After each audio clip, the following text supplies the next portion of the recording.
Hi. I thought I'd give you a simpler example than the demo to play around with. The concepts about arrays can be a little tricky, and I thought it would help you to have this to work with. So this is called array practice, and let's start by taking a look at the code. So I'll go to the Developer tab and go over to Visual Basic. Now you'll see that I have a bunch of buttons here, by the way. There's one for each macro that I wrote, so instead of using a user form, we're going to do things on the spreadsheet like the other demo does. Okay, so over to Visual Basic, and you can see that what I have is a one-dimensional array and a two-dimensional array, and the one-dimensional array actually has the same number of elements as the two-dimensional one. And in fact, I used the constant 2D size multiplied by itself to get the size of the one-dimensional array, 1D size. And it's kind of interesting. You can define a constant like this as long as the constant you're using in the expression was already defined. But just to show you that constants don't have to be explicit numbers necessarily. Okay, so what do we have here? Well, like in the other example, what we're going to do is work with arrays, but then have them write their contents into the spreadsheet so we can see it, instead of using something like a list box. So this first one just writes the contents of the one-dimensional array into the worksheet, and this one writes the two-dimensional array. And I also have some code to clear those ranges. Sometimes it's a little distracting to have extra numbers floating around, so those can be helpful. The next one fills the one-dimensional array, and it lets you use a multiplier to change what goes in and to play around with it. Then here's one filling the two-dimensional array by rows, row by row, and I'll put the same number in each row, and then increase as it goes to another row. So you can see it's working off of J here. And this one fills by columns, so instead of JK, it's KJ. And then filling the diagonal of the two-dimensional array, this just fills the diagonal, and you can see it uses one for loop and fills an element JJ in each case. And finally, this one fills in the lower half of the two-dimensional array, and instead of going from j equals 1 to, well, it goes from j equals 1 to the size of the array, but for k it goes from 1 to j. So when j equals 1 it just goes to 1, when j equals 2 we get k1 and 2 and so on.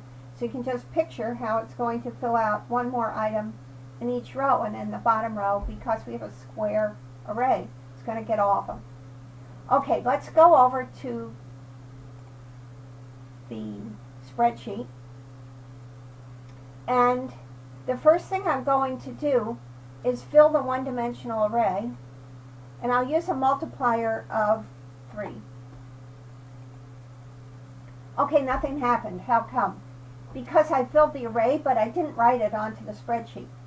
In order to see it, I have to push this one, which writes it, and here you can see the numbers going across. Okay, let's clear that. And now what I'm going to do is fill the two-dimensional array by rows, and I'll use a 2 as a multiplier. And now I'll write the array, and here it is.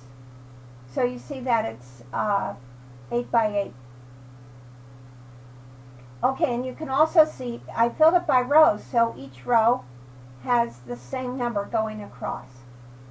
Now, what if I filled it by columns? Well, let's do that. I'll use a 3 here just so we see it's a different number.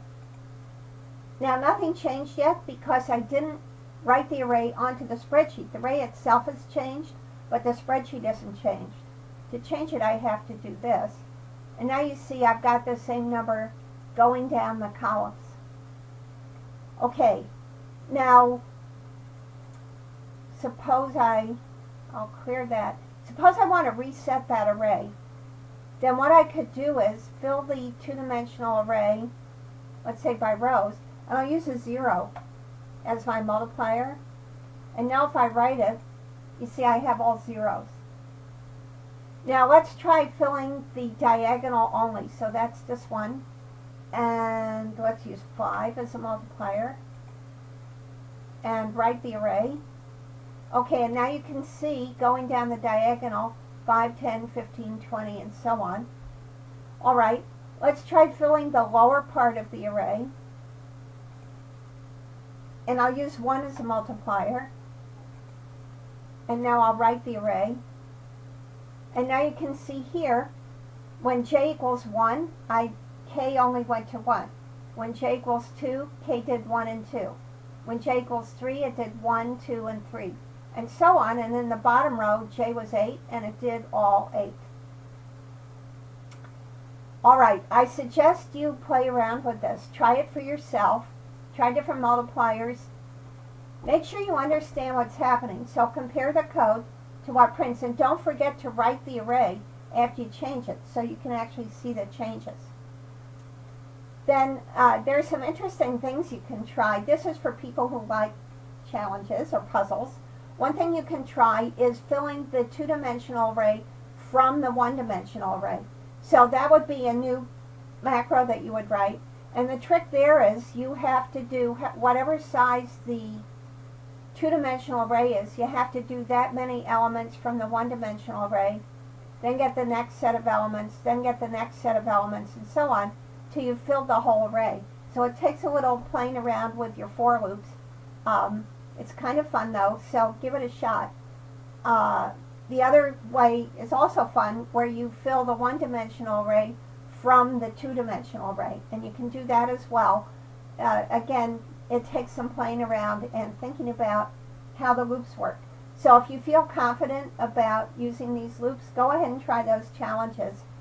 But if you're having trouble understanding, then play with this code. Another thing you can try is filling the top of the matrix, the top of the array, instead of the bottom. So here we filled the bottom. There's a little hint in the code that shows you what to do if you want to fill the top instead, or you can just think about it and try it for yourself. So again, this is for you to practice with, and you can step through if you want to. It's to see what happens and what makes numbers go where they go, and understanding the relationship between the for loops and the array. Alright, so have fun with it.